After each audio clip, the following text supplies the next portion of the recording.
முதலாவதாக ஒரு சகோதரி கொழும்புல இருந்து கேட்கிறாங்க.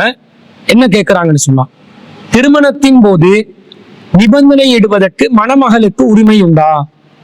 அதாவது திருமணத்தின் போது தன்னுடன் மாத்திரம்தான் மணமகன் கடைசி வரைக்கும் வாழ வேண்டும், அவர் இரண்டாம் திருமணம் செய்து கொள்ளக் கூடாது என்று நிபந்தனையிடும் அதிகாரம் மணமகளுக்கு இருக்கிறதா என்று ஒரு கேள்வியை கேட்டிருக்கிறார்கள். இந்த கேள்விக்கு பதிலளிப்பதற்கு முன்பதாக திருமணம் என்றால் என்னவென்பதை நாங்கள் முதலாவது புரிந்து கொள்ள வேண்டும். அதாவது திருமணம் என்பது வெறுமனே ஒரு ஆணும் பெண்ணும் இணையும் ஒரு வாழ்க்கையாக இஸ்லாம் சொல்லவில்லை. அதற்கு மாற்றமாக கொஞ்சம் ஆழமாக சென்று இஸ்லாம் திருமணம் என்பதை ஒரு வாழ்க்கை ஒப்பந்தமாக பிரகடனப்படுத்துகிறது. அல் குர்ஆன்ல சூரத்துன் நிசா 4வது அத்தியாயத்துல 21வது வசனத்துல அல்லாஹ் சொல்கிறான், அவர்கள் உங்களிடம் கடுமையான ஒப்பந்தத்தை எடுத்திருக்கிறார்கள் என்று அல்லாஹ் சொல்கிறான். அதாவது மன வாழ்க்கையில் இணையக்கூடிய பெண்கள் ஆண்களிடம் கடுமையான ஒரு ஒப்பந்தத்தை எடுத்திருக்கிறார்கள் என்று அல்லாஹ் சொல்றான். திருமணம் என்பது ஒரு ஒப்பந்தமாக ஆன பிறகு அந்த ஒப்பந்தத்துல 2 சாரார் இருக்கிறார்கள். ஒன்று மணமகன், இன்னொன்று மணமகள். அப்ப 2 பேரும் சேர்ந்து நிபந்தனை போட்டுதான் ஒரு திருமணத்திற்குள் நுழையலாம் என்பது இந்த வசனத்திலிருந்து நாங்கள் விளங்கிக் கொள்கிறோம். வெறுமனே ஒருதலை பட்சமாக மணமகன் விடுக்கின்ற நிபந்தனைக்கு மணமகள் தரப்பு தலை சாய்ந்து கட்டுப்பட்டு அந்த நிபந்தனைகளுக்கு ஒப்புக்கொண்டு மணமகள் தரப்பிலிருந்து எந்த நிபந்தனைகளும் இடாமல் ஒரு திருமணத்துக்கு நுழைய வேண்டும் என்று இந்த வசனத்துல அல்லாஹ் குறிப்பிடல. அப்படியா இருந்தா அது ஒரு ஒப்பந்தமா இருக்காது. 2 சாராரோடு போடுகின்ற ஒப்பந்தமாக இருந்தா 2 சாராரும் அதற்கான நிபந்தனைகள் இடுவதற்கு தகுதி பெற்றவர்கள், உரிமை பெற்றவர்கள். அதான் அடிப்படை. ஒப்பந்தத்துல அடிப்படை என்னன்னு சொன்னா, 2 பேர் சேர்றாங்கன்னு சொன்னா, 2 பேர் ஒரு ஒப்பந்தத்துல இணைகிறாங்கன்னு சொன்னா, தான் என்னென்ன விரும்புறோமோ அந்த நிபந்தனைகளை அந்த ஒப்பந்தத்துல உள்ளடக்கலாம் என்பது இயல்பான அடிப்படை என்பதை நாங்கள் புரிந்து கொள்கிறோம். அந்த அடிப்படை தான் திருமண ஒப்பந்தத்திற்கும் இருக்கிறது. கணவன் மனைவியாக இணையக்கூடிய நேரத்தில் ஒரு கணவனும் மனைவியும் தன்னுடைய கல்வி சம்பந்தமாக ஒரு ஒப்பந்தத்தை போட்டுக் கொள்ளலாம். கணவன் படிப்பு மேற்கொள்றாரு, உழைப்பதோடு படிக்கவும் செய்யறாரு. நான் இந்த படிப்பை மேற்கொண்டுதான் உழைச்சு கொண்டிருப்பேன், நான் முற்றிலும் முழுதாக உழைப்பதில் மாத்திரம் இருக்க மாட்டேன், எனவே உழைப்போடு சேர்ந்து படிப்பும் என்னுடைய வாழ்க்கையில் இருக்கும் என்று ஒரு மணமகனுக்கு சொல்லலாம். அதே போன்று மணமகளுக்கும் சொல்லலாம், நானும் திருமண வாழ்க்கையில இணைகிறேன், ஆனா என்னுடைய வாழ்க்கையில நான் குறிக்கோளாக ஒரு மருத்துவராகணும் என்று நான் சிறு வயசிலிருந்து எண்ணி இருக்கிறேன். எனவே என்னுடைய அந்த இலக்கை நான் கைவிட விரும்பவில்லை. அந்த இலக்கை அடையக்கூடிய நிலையில்தான் இந்த திருமண ஒப்பந்தத்துக்குள்ள நானும் நுழைகிறேன். எனவே நான் திருமணம் முடித்தாலும் என்னுடைய இந்த கல்விக்கு நீங்கள் தடையாக இருக்கக்கூடாது என்று மார்க்க வரம்புகளுக்கு உட்பட்ட நிபந்தனைகளை ஒரு மணமகளும் இடலாமா இல்லையா? இடுவதற்கு மார்க்கத்துல ஏதாவது தடை இருக்குதா? அல்லாஹ் தஆலா ஒப்பந்தம் என்று சொல்லிட்டான். ஒப்பந்தம் என்று சொன்னா 2 சாராரும் நிபந்தனை இடலாம் என்று வரும் என்றால், எது பாவமான காரியமோ அந்த காரியங்கள்ல எந்த ஒரு ஒப்பந்தமும் இல்லை. வரம்பு மீறுறதெல்லாம் ஒப்பந்தம் கிடையாது. ஷரியத்துக்கு உட்பட்ட, மார்க்கத்துக்கு உட்பட்ட அம்சங்கள்ல வரம்பு மீறாத நிலையில் ஒப்பந்தங்களை செய்து கொள்ளலாம் என்பது நாங்கள் இயல்பாக விளங்கிக் கொள்கிறோம். இதை நபிகள் நாயகம் ஸல்லல்லாஹு அலைஹி வஸல்லம் அவர்கள் இன்னும் விளங்கப்படுத்துறாங்க. உக்பத் இப்னு ஆமிர் ரலியல்லாஹு அன்ஹு அவர்கள் அறிவிக்கக்கூடிய செய்தி சஹீஹுல் புகாரியிலே 2721வது செய்தியாக பதிவு செய்யப்பட்டிருக்கிறது. அதுல ரசூல் ஸல்லல்லாஹு அலைஹி சொல்றாங்க, கால ரசூலுல்லாஹி ஸல்லல்லாஹு அலைஹி வஸல்லம், ரசூலுல்லாஹ் சொல்றாங்க, அஹக்கு ஷுரூதி அன் தூஃபு பிஹி, நீங்கள் நிறைவேற்றுவதற்கு மிகவும் தகுதி வாய்ந்த ஒப்பந்தம் எதுன்னு சொன்னா மஸ்தஹலல்தும் பிஹில் ஃபுரூஜ், அது உங்கள் மனைவியரை உங்களுக்கு அனுமதிக்கப்பட்டவர்களாக ஆக்கிக் கொள்வதற்காக நீங்கள் அவர்களிடமிருந்து ஏற்றுக்கொண்ட நிபந்தனைகள் தான் நீங்கள் நிறைவேற்றுவதற்கு மிகவும் தகுதியான நிபந்தனைகள் என்று நபி ஸல்லல்லாஹு அலைஹி வஸல்லம் அவர்கள் இந்த செய்தியில நேரடியாவே சொல்றாங்க. மனைவிமார்களுடைய கற்புகளை எங்களுக்கு ஆகுமாக்கி கொள்வதற்காக எதை நாங்கள் நிபந்தனையாக ஏற்றுக்கொண்டோமோ அந்த நிபந்தனைகளை தான் நாங்கள் நிறைவேற்றுவதற்கு தகுதி என்று நபி ஸல்லல்லாஹு அலைஹி வஸல்லம் அவங்க சொல்லியிருக்கிறாங்க. அப்ப அவங்க மகருடைய விஷயமா இருந்தாலும் சரி, மகர் சம்பந்தமாக அவங்களோட கோரிக்கையை நாங்க ஏற்றுக்கொள்றதுலையும் சரி, அல்லது வாழ்க்கை விஷயத்துல வேற ஏதாவது ஒன்றுல அவங்க நிபந்தனையாக திருமண வாழ்க்கையில முன்வைத்தார்கள் என்று சொன்னால் அதை ஏற்று நடப்பதற்கு நாங்கள் கடமைப்பட்டிருக்கிறோம், அதுதான் நீங்க நிறைவேற்ற வேண்டும் என்று நபி ஸல்லல்லாஹு அலைஹி வஸல்லம் அவர்கள் கூறியிருப்பதிலிருந்து நாங்கள் என்ன விளங்கிக் கொள்கிறோம்?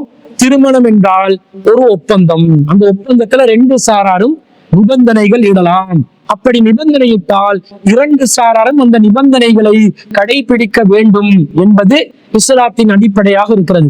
இந்த குர்ஆன் வசனம் சொன்ன திருமணம் என்பது வாழ்க்கை ஒப்பந்தம், அது கடுமையான ஒரு ஒப்பந்தம் என்று சொன்னதற்கு விளக்க உரையாக இந்த ஹதீஸ் அமைந்திருப்பதை நாங்கள் பார்க்கிறோம். அது மாத்திரமா, நபிகள் நாயகம் ஸல்லல்லாஹு அலைஹி வஸல்லம் அவர்களுடைய காலத்துல ரசூல் ஸல்லல்லாஹு அலைஹி வஸல்லத்தை திருமணம் முடிக்கும் போதே உம்மு ஸலமா ரலியல்லாஹு அன்ஹா அவர்கள் நிபந்தனை போட்டாங்க, சில விஷயங்களை ஒப்பந்தமாக வைத்தார்கள் என்ற செய்தியை நாங்கள் ஹதீஸ் நூல்கள்ல பார்க்கிறோம்.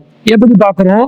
ரசூல் ஸல்லல்லாஹு அலைஹி வஸல்லம் அவர்கள் ஃபஹதபனி இலா நஃப்ஸி, நபி ஸல்லல்லாஹு அலைஹி வஸல்லம் அவர்கள் என்னை திருமணம் பேசினார்கள். ஃபலம்மா ஃபரக மின் மகாலத்திஹி, ரசூல் ஸல்லல்லாஹு அலைஹி வஸல்லம் அவர்கள் பேசி முடிந்த உடனே குல்து, நான் சொன்னேன், யா ரசூல் அல்லாஹ், அல்லாஹ்வின் தூதரே, வாபி அல்லா தகுன பிக்கர் ரஹ்பத்து ஃபிய, நான் உங்களை விரும்பாத நிலையில் இல்லை, நான் உங்களுக்குரியவளாக ஆகுவதற்கு எது தடையாக இருக்கிறது என்று சொன்னா, என் விஷயத்தில் நான் ஒரு காரியத்துல பயப்படுகிறேன். என்ன பயப்படுகிறேன் தெரியுமா? வலாக்கின்னி இம்ராத்துன் ஃபிய கைரத்துன் சதீதத்துன், நான் ஒரு பெண்ணாக இருக்கிறேன், என்னிடம் கடுமையான ரோசம் இருக்கிறது. ஃபஅகாஃபு அன் தரா மின்னி ஷைஅன் யுஅذிபுனி அல்லாஹு பிஹி, இதன் காரணமாக நான் உங்கள் விஷயத்திலே ரோசப்பட்டு அல்லாஹ் இதனால் என்னை தண்டித்து விடுவானோ என்றுதான் நான் அஞ்சுகிறேன். அதே போன்று வான இம்ராத்துன் தஹல்து பிஸ்ஸின்னி, நான் ஒரு வயோதிபம் அடைந்த பெண்ணாக இருக்கிறேன். வான தாத்து அயாலின், எனக்கோ பிள்ளைகளும் இருக்கிறார்கள். இந்த நிலையில் நீங்கள் என்னை திருமணம் முடிப்பதாக இருந்தால் நான் யோசிக்கிறேன் என்று தன் தரப்பில் இருக்கக்கூடிய நிலைப்பாடுகள் என்னவென்பதை முன்வைக்கிறார்கள். அதுக்கு ரசூல் என்ன சொன்னாங்க? திருமணம் பேசி வந்தா நீங்க எந்த நிபந்தனையும் போடக்கூடாது, இதுகளை பத்தி எல்லாம் பேசக்கூடாது, நான் வைக்கிற நிபந்தனைக்கு மட்டும் நீங்க ஒப்புக்கொள்ளணும் என்று ரசூல் ஸல்லல்லாஹு அலைஹி வஸல்லம் அதை மறுத்தார்களா அல்லது அதை ஏற்றுக்கொண்டு அழகான பதில் சொன்னார்களா? எப்படி சொன்னாங்க? ஃபகால அம்மா மா ஸக்கர்தி மினல் கைரதி, நீங்கள் உங்களுடைய ரோசத்தை பற்றி குறிப்பிட்டீர்கள். ஃபஸௌஃப யுஹிது அல்லாஹு அஸ்ஸ வஜல்ல மின்கி, மகத்துவமும் மாண்பும் மிகுந்த அல்லாஹ் அதை உங்களிடமிருந்து போக்கிவிடக் கூடும். அம்மா மா ஸக்கர்தி மினஸ் சின்னி, உங்களுடைய வயசை பற்றி பேசினீர்கள். ஃபகத் அஸாபனி மிஸ்லுல்லதி அஸாபகி, உங்களுடைய வயசின் நிலைதான் நானும் இருக்கிறேன், உங்களுக்கு எது ஏற்பட்டிருக்கிறதோ அதே நிலையில் தான் நானும் இருக்கிறேன். அம்மா மா ஸக்கர்தி மினல் அயாலி, உங்களுடைய குழந்தைகளை பற்றி நீங்கள் குறிப்பிட்டீர்கள். ஃபஇன்னமா ரியாலுகி ரியாலி, உங்களுடைய குழந்தைகள் என்னுடைய குழந்தைகள் தான். எனவே இந்த விஷயத்துல ரோசத்தை அல்லாஹ் போக்குறதுக்கு துஆ செய்றேன். உங்களுடைய வயசை பத்தி நீங்க யோசிக்காதீங்க, என்னுடைய வயசும் அதுதான். குழந்தைகளை பத்தி யோசிக்கிறீங்களா? நான் குழந்தைகளை பொறுப்பேற்றுக் கொள்கிறேன் என்று அந்த ஒப்பந்தத்துக்கு இணைவதற்கு எது தடையா இருந்துச்சு என்று உம்மு ஸலமா ரலியல்லாஹு அன்ஹா அவர்கள் கருதினார்களோ அதை நபி ஸல்லல்லாஹு அலைஹி வஸல்லம் அவர்கள் அழகான முறையில் ஒப்புக்கொண்டு அந்த ஒப்பந்தத்தை நிறைவேற்றுவேன் என்று வாக்குறுதி அளித்தார்களா? இல்லையா? இந்த செய்தியை நாங்க அஹ்மதுல 15751 செய்தியா பார்க்கிறோம். இதை அதே உம்மு ஸலமா ரலியல்லாஹு அன்ஹா அவர்கள் தான் அறிவிக்கிறார்கள். அப்ப திருமணம் என்பது இரண்டு சாராரும் நிபந்தனை போட்டு நுழைகின்ற ஒரு ஒப்பந்தம் என்று வருகின்ற நேரத்துல மணமகளுக்கு தன் சார்பாக ஒப்பந்தங்களை இடுவதற்கு மார்க்கத்துல முழுமையான உரிமை இருக்கிறது. அதை யாராலும் பறிக்க முடியாது, யாராலும் மறுக்கவும் முடியாது. அதே நேரத்துல கேள்வி கேட்ட சகோதரி என்ன கேட்கிறாங்க? இரண்டாவது திருமணத்துக்கு செல்லாமல் என்னுடன் மாத்திரம்தான் நீங்கள் இறுதி வரைக்கும் வாழ வேண்டும் என்று, நான் உயிரோடு இருக்கும் காலமெல்லாம் என்னோடு தான் நீங்கள் வாழ வேண்டும், இரண்டாம் திருமணத்திற்கு செல்லக்கூடாது என்று நிபந்தனை இடுவதற்கு உரிமை இருக்கிறதான்னு கேட்கிறாங்க. தாராளமா இருக்குது. சரியத்துக்கு உட்பட்டதாக இருந்தால் அந்த நிபந்தனையை போடலாம் என்று ஏற்கனவே விளங்கி இருக்கிறோம். அப்ப இது சரியத்துக்கு உட்பட்டதா இல்லையான்றதுதான் பார்க்கணும். இது சரியத்துக்கு உட்பட்டதுதான். ஏன்?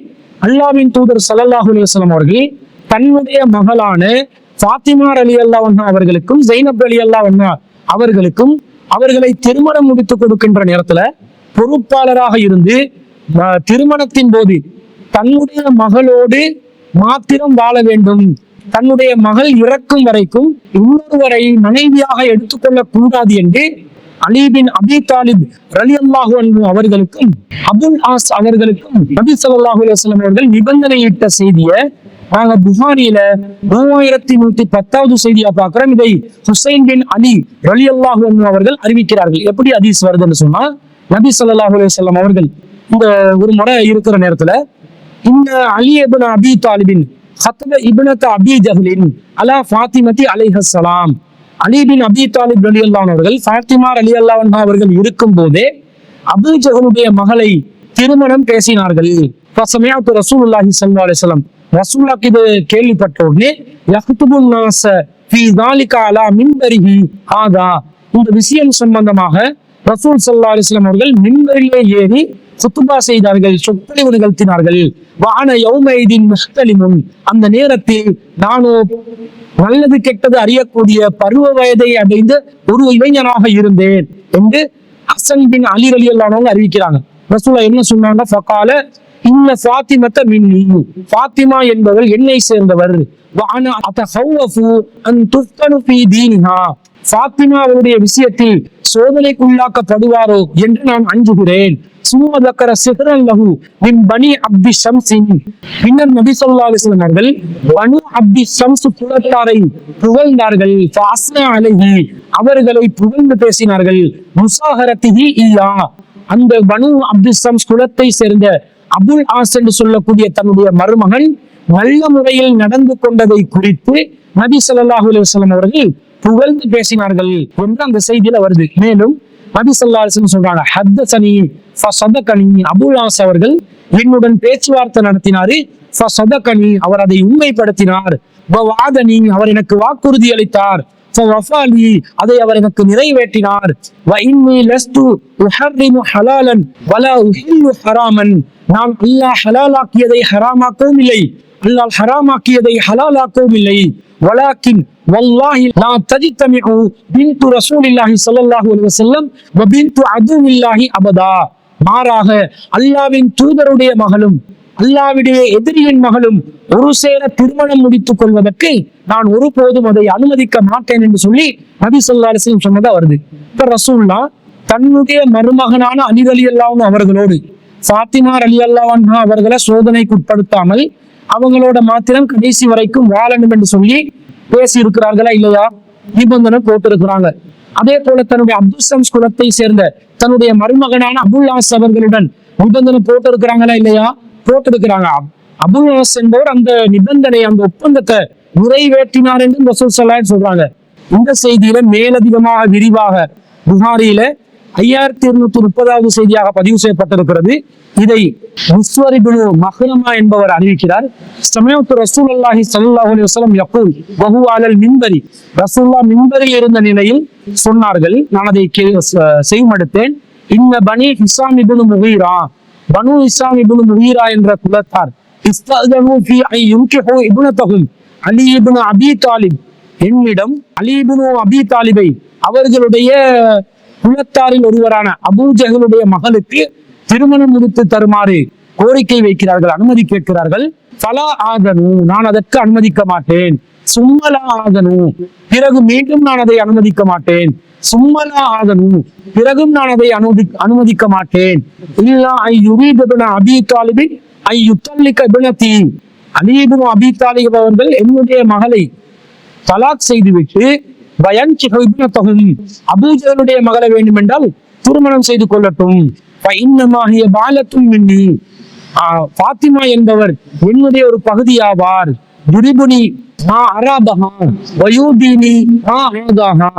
அவரை வெறுப்படைய செய்வது என்னை வெறுப்படைய செய்வதாகும், அவரை மனவேதனை செய்வது என்னை மனவேதனை செய்வதற்கு சமமாகும் என்று நபி ஸல்லல்லாஹு அலைஹி வஸல்லம் அவங்க சொல்றாங்க. அப்ப நபி ஸல்லல்லாஹு அலைஹி வஸல்லம் அவங்க என்ன சொல்லி தர்றாங்க? ஏற்கனவே ஒரு ஒப்பந்தத்துல நிபந்தனைகள் விட்டுட்டோம், அந்த நிபந்தனைகளை யாரு முறிக்கிறாங்களோ அவர்கள் வேண்டுமென்றால் தலாக் சொல்லி பிரிஞ்சிட்டு போட்டோம். நிபந்தனையை ஒழுங்கா அவங்க நிறைவேற்றாமல் இருக்கிறார்கள், எனவே தலாக் சொல்லி வேண்டுமென்றா அவங்க பிரிஞ்சிட்டு போட்டுமே தவிர அதற்கு மாற்றமாக நிபந்தனைகள் அவர்கள் முறித்த நிலையிலும் இந்த திருமணத்தை தொடரணும் என்றதை எதிர்பார்க்க கூடாது என்று சொல்றாங்க. என்றா நிபந்தனை, இடப்பட்ட நிபந்தனைகளுக்கு எவ்வளவு முக்கியத்துவம் கொடுக்கப்பட்டிருக்கிறது பாருங்க. அப்ப இது மணமகள் நிபந்தனையாக போடலாம், மணமகள் சார்பாக அவருடைய பொறுப்பாளர் வழி நிபந்தனையாக போடலாம். திருமணம் தன்னோடு மாத்திரம்தான் தன்னை தாண்டி இன்னொரு பெண்ணோடு வாழக்கூடாது என்ற நிபந்தனை இடுவதற்கு மணமகள் சார்பாக அவருடைய பொறுப்பாளருக்கோ அல்லது நேரடியாக மணமகளுக்கோ 100% உரிமை இருக்கிறது என்று குர்ஆன் ஹதீஸில் இருந்து நாங்கள் விளங்கிக் கொள்கிறோம்.